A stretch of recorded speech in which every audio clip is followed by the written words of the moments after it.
Assalamualaikum warahmatullahi wabarakatuh. Kembali lagi dengan materi fisika. Kali ini kita belajar tentang hukum Newton tentang gerak. Hukum Newton di sini ada 3 macam. Yang pertama, hukum 1 Newton. Pada hukum 1 Newton, resultan gaya sama dengan 0 atau bisa disebut dengan hukum kelembaman.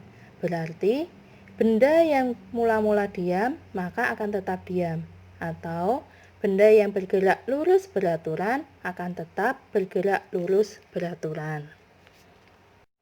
Hukum Newton yang kedua yaitu hukum 2 Newton.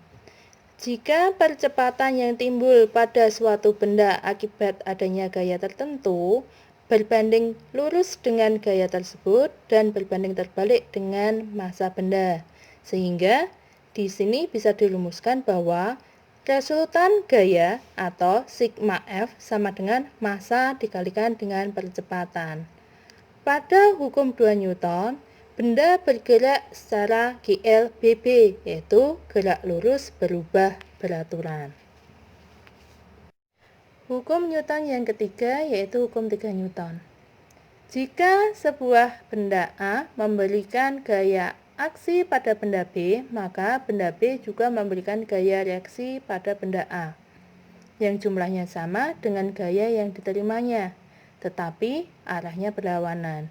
Sehingga pada hukum 3 Newton di sini bisa disebut dengan gaya aksi sama dengan min gaya reaksi. Ciri-ciri gaya aksi reaksi sebagai berikut. Besarnya sama dan arahnya berlawanan. Bekerja pada dua benda yang berbeda. Segaris kerja dan tidak saling meniadakan. Bukan sebagai sebab akibat, tetapi keduanya timbul secara bersamaan. Terapan hukum Newton. Tolong perhatikan pada gambar pertama. Di situ ada sebuah balok yang ditarik dengan gaya yang berlawanan arah. Ingat ya, di sini gaya merupakan besaran vektor, sehingga arah di sini mempengaruhi gaya. Jika arah ke kanan, maka gaya tersebut bertanda positif. Jika arahnya ke kiri, maka gaya tersebut bertanda negatif. Pada gambar yang pertama, di situ resultan gaya sama dengan M kali A, yaitu F1 dikurangi dengan F2 sama dengan M dikalikan dengan A. Dengan M yaitu massa balok dan A yaitu percepatan. Pada gambar kedua di sini balok itu ditarik dengan gaya yang membentuk sudut tertentu. Sehingga di sini Fx atau gaya yang bekerja pada sumbu X sama dengan massa dikalikan dengan A.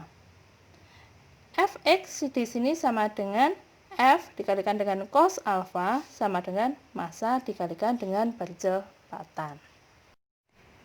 Gaya berat dan gaya normal. Gaya berat yaitu besarnya gaya gravitasi yang diterima oleh suatu benda. Sehingga gaya berat di sini tergantung pada percepatan gravitasi. Dirumuskan bahwa W sama dengan M dikalikan dengan G. Dengan W yaitu berat, satuan dalam Newton, M massa, satuan dalam kilogram, dan G percepatan gravitasi. Kemudian untuk gaya normal. Gaya normal yaitu gaya yang tegak lurus dengan bidangnya. Ingat ya, di sini tegak lurus dengan bidangnya. Sehingga N sama dengan W sama dengan massa dikalikan dengan gravitasi. Jika di sini berupa bidang datar. Antara gaya normal dan gaya berat mempunyai arah yang berlawanan. Selanjutnya, di sini kita akan bahas gaya gesek. Gaya gesek berasal dari gesekan antara benda satu dengan benda yang lainnya. Besarnya gaya gesek tergantung pada yang pertama, kasar atau halusnya permukaan gesekan. Yang kedua, gaya normal bidang. Pada gaya gesek diformulasikan bahwa F sama dengan koefisien gesekan dikalikan dengan gaya normal. Arah gaya gesek selalu berlawanan dengan arah penyebabnya. Jika sebuah balok ditarik dengan gaya F dan permukaan lantai kasar, maka balok tersebut mengalami gesekan terhadap lantai, di mana besarnya gaya penarik jika lebih besar dibanding gaya gesek, maka benda itu akan bergerak. Jika gaya penarik lebih kecil dibanding gaya geseknya, maka posisi benda tetap diam.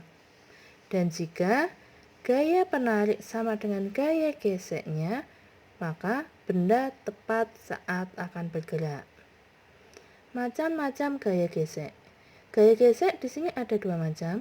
Gaya gesek statis, di mana digunakan jika benda masih dalam keadaan diam. Dan gaya gesek kinetis jika di sini benda sudah bergerak.